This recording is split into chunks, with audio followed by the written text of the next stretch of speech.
Muy buenos días, muy buenas tardes o muy buenas noches, una vez más, estimado oyente, según sea la hora y el lugar donde te encuentres. Les habla y saluda nuevamente Nikos Ricoy desde el Ministerio Tinajas en España. En el día de hoy tocaremos de forma breve nuestra posición doctrinal ante un tema que se ha desarrollado tristemente en todo el ambiente cristiano evangélico desde hace ya décadas, o dicho de otra manera, meditaremos sobre la proliferación de un método no bíblico utilizado por cientos e incluso miles de pastores como método de conversión comúnmente llamado la oración de fe o la oración del pecador. Dividiremos nuestro mensaje en tres partes. La primera, en definir qué es la oración de fe y todo su entorno falso. La segunda, hablaremos de los pasajes que manipulan estos pastores para la defensa de la oración de fe. Y la tercera parte, hablaremos sobre la verdadera forma bíblica de conversión. Empecemos por la primera. ¿Qué es la oración de fe? Bueno, la mal llamada oración de fe es un método inventado recientemente, no bíblico, ni histórico, es decir, no se ha visto nunca a lo largo de la existencia de la historia de la Iglesia. Es un método que parece bíblico, que pasa por bíblico, pero no lo es, sino que engaña a las personas y les hace creer que son salvas y perdonadas cuando en realidad es todo lo contrario. No lo son. Y esto sucede por dos razones. Primero, porque hay pastores no convertidos y otros que son pastores convertidos pero muy poco instruidos en la palabra y se dejan llevar por lo que les han enseñado. Segundo, porque las personas tienen poco tiempo y dedican poco tiempo al estudio de la Biblia, y no hacen como los bereanos bíblicos que examinaban todo, incluso lo que les decía hasta un apóstol. La oración de fe es que, cuando alguien escucha la invitación de un predicador, los pecadores deben pasar al frente, arrepentirse de sus pecados, entregarle la vida a Dios, repetir una oración y pedir a Jesús que venga a su corazón para que les salve. Si la persona hace eso siguiendo las instrucciones del pastor de turno, entonces les dicen que pueden estar seguros de que han sido salvados. Pero eso es una de las mayores mentiras religiosas de la historia reciente de la Iglesia. El proceso de la mentira es el siguiente. Primero, esos pastores les hacen creer que con ese método las personas son convertidas. Segundo, si les hacen creer que son convertidos, entonces les dicen que tienen que dar diezmos. Tercero, si no dan diezmo, les dicen que están robando a Dios, que no son convertidos y por lo tanto les asustan que les espera la condenación. Así la gente se ve presionada y al fin termina dando dinero y a la vez se empobrece cada vez más. Ahora, si dan diezmo, entonces eso se convierte en un negocio redondo y los mantiene así para siempre, atados y falsamente entusiasmados, tal como sucede con la fábula del burro con la zanahoria delante. Por otro lado, se argumenta que la gente con la oración de fe cambia, y nosotros decimos que sí, que es posible que cambien. Pero, eso no significa que hayan sido salvados ni perdonados sus pecados. Ese cambio no deja de ser una simple moralización, pero no una conversión bíblica, porque esa no es la forma bíblica del perdón de los pecados. Por lo tanto, al no ser la forma bíblica, la gente se ve solo impactada emocionalmente en ese momento, pero no regenerada bíblicamente, porque sus vidas siguen igual en pecado o inseguras, cargadas con sus pecados y camino de la condenación eterna. Es un cambio engañoso. La moralización no perdona los pecados, y es ahí donde está la clave que nos importa. El problema no es si la gente cambia, no. Tanto si la gente cambia como si no cambia, por cierto, hay muchos métodos humanos que cambian a las personas, en realidad la clave está en estar seguros del perdón y salvación con una base doctrinal correcta, armonizada, exegética y objetiva, que luego sí cambia la vida. El orden bíblico es este. Primero es el perdón por medio de la verdad bíblica. Luego viene el cambio. No al revés, no solo el cambio moral. Una cosa es cambio de vida sin perdón de pecados, y otra cosa es el perdón de pecados que cambia la vida. Repito, una cosa es el cambio de vida sin perdón de pecados, y otra cosa muy distinta es el perdón de pecados que cambia la vida. Hay métodos motivacionales seculares, métodos religiosos, métodos psicológicos que cambian a las personas, pero esos métodos no perdonan teológicamente los pecados, y eso es lo que es importantemente necesario que veamos.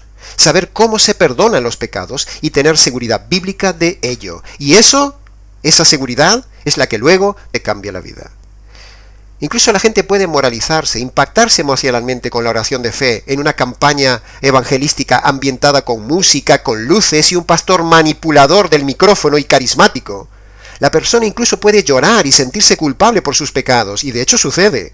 Incluso también confesar sus pecados y quedar desahogada con ello, pero eso solo genera una falsa paz. Es autoengaño, porque no hay una base doctrinal correcta. La gente sale de esos lugares sin ser convertida, con sus pecados sin ser perdonados.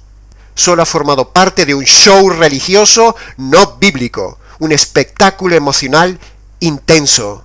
Solo un espectáculo donde un ciego, ladrón, guía a otros ciegos, ignorantes, al abismo.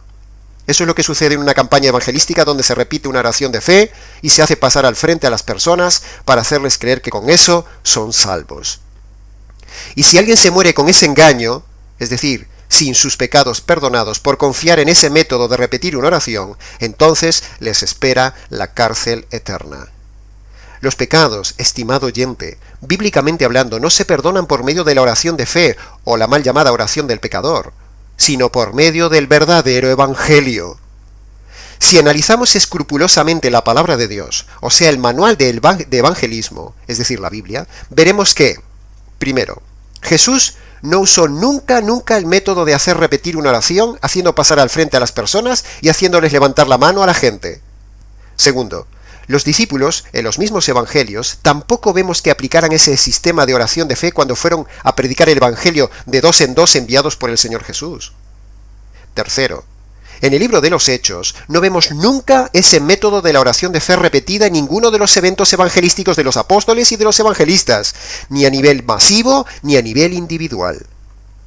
Cuarto, en las epístolas, o sea, las cartas a las iglesias, no vemos tampoco nunca enseñar a los apóstoles ese sistema de repetir una oración, ni como método ni como doctrina bíblica.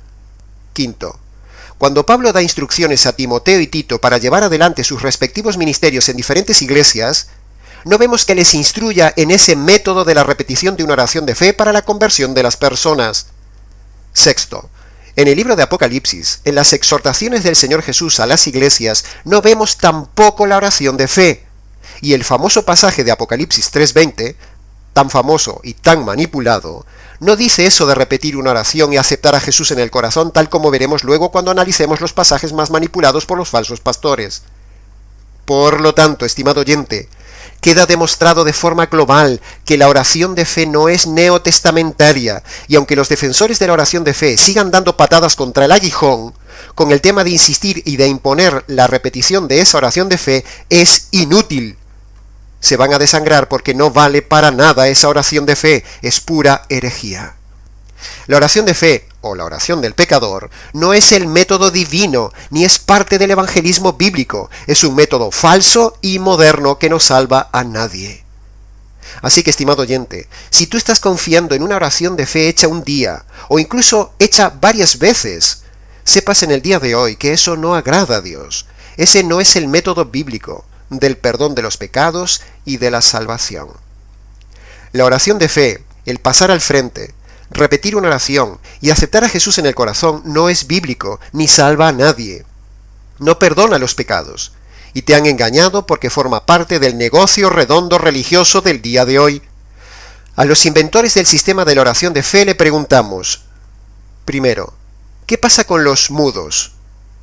Y los que están en coma, y no pueden repetir ni confesar con la boca lo que les dicen los pastores. ¿No sería eso una injusticia o una discriminación de parte de Dios porque no pueden hablar? Preguntamos también a los inventores de la oración de fe. ¿Qué pasó con el ladrón bueno del Calvario que tenía a Jesús al lado y al apóstol Juan cerca a sus pies, y ambos cuando lo vieron hablar no le incitaron a repetir ninguna oración? Los argumentos son irrefutables. La oración de fe o la oración del pecador es una gran mentira. Lo de la oración de fe roza el ridículo, más bien es pura herejía. Es un método fácil, moderno, inventado para hacer muchos adeptos fácilmente, convencerlos de que ya son salvos y entonces, una vez autoengañados, les dicen que deben dar el diezmo, y de esa manera rápida, los falsos pastores hacen clientes y negocio rápido. A su vez, los atemorizan, los encierran en ese sistema religioso financiero, y los únicos que se enriquecen son los lobos pastores, inventores y propagadores de este sistema no bíblico. Es cierto que hay pastores ingenuos y bien intencionados que no buscan el dinero, pero igualmente hacen repetir oraciones y pasar al frente a la gente y buscan ayudar a la gente de esa manera, pero siguen siendo culpables por reproducir lo que mal les han enseñado y son responsables de no ver a la luz de la Escritura que eso es un grave error. Tanto los lobos diezmeros como los pastores bien intencionados, ambos son culpables delante de Dios por predicar esta herejía de repetir la oración de fe. Por otro lado, un método falso, es decir, un evangelismo falso, no cambia a las personas realmente de forma permanente. Por eso la gente, luego de pasar al frente, al altar, y repetir una oración ante un evangelista, en realidad esa gente sigue en la misma vida al día siguiente, sigue viviendo en pecado, en mundanalidad y en una vida perdida, porque nada ha cambiado. Todo ha sido un barniz. Estimado oyente, si tú estás confiando en ese sistema de salvación, o has caído a las garras de este engaño, esta es tu oportunidad y este es tu día de ver la luz de la verdad y decirte que eso no es conversión. Es decir, te han engañado y aún estás en tus pecados, o sea, camino de la condenación. Necesitas conocer el verdadero método bíblico de conversión, de salvación y perdón de los pecados, y ese verdadero método es el Evangelio verdadero que tienes abundantemente explicado en nuestro canal, o incluso podemos compartirlo contigo de forma personal y directa si te comunicas con nosotros. Punto número 2. El análisis de los pasajes de los defensores de la oración de fe. Por ejemplo, uno de los famosos pasajes que utilizan es el de Apocalipsis 3:20, como decíamos antes. El pasaje es solo una referencia de Cristo estando a las puertas de la iglesia, de la cual ha sido sacado a causa de su orgullo, autosuficiencia e independencia de esa iglesia. Pero cuando analizamos objetivamente el texto, primero encontramos que el pasaje no es para inconversos. El texto está dirigido solo a una iglesia, y los falsos predicadores se lo aplican a los inconversos, manipulando así el texto y contexto, engañando a las personas. Punto número 2. El pasaje no dice que hay que repetir una oración. Es tan sencillo como eso. Punto número 3. El pasaje no dice que Jesús quiere entrar en el corazón. Punto número 4. Si los pastores quieren ser estrictamente literales en ese pasaje, entonces nosotros también les exigimos literalidad en todo el texto y por lo tanto le preguntamos, ¿dónde está la puerta? ¿Dónde está Jesús llamando? ¿Dónde está la voz audible del Señor Jesús? Pasemos ahora a Romanos capítulo 10, el versículo 9 y 10, que es otro de los textos muy manipulados por estos pastores. En el punto número 1 podemos decir que Pablo no está hablando a inconversos, sino a gente ya convertida. Punto número 2, ahí no se dice que se repita una oración. Punto número 3, no se está hablando de conversión, sino que se está hablando de valentía. Punto número 4, el pasaje está en un contexto histórico de persecución. Por lo tanto, todo aquel valiente que confiese que Jesús es el Señor y no el César, ese será salvo. ¿Pero cuándo será salvo? Será salvo cuando muera porque evidencia valentía de no negar al Señor Jesús. Punto número 5. No se trata de repetir algo para ser salvo, eso no lo dice el texto, sino que uno confiesa valientemente al Señor ante los que le persiguen porque ya es salvo. ¿Puede ver la diferencia, estimado oyente?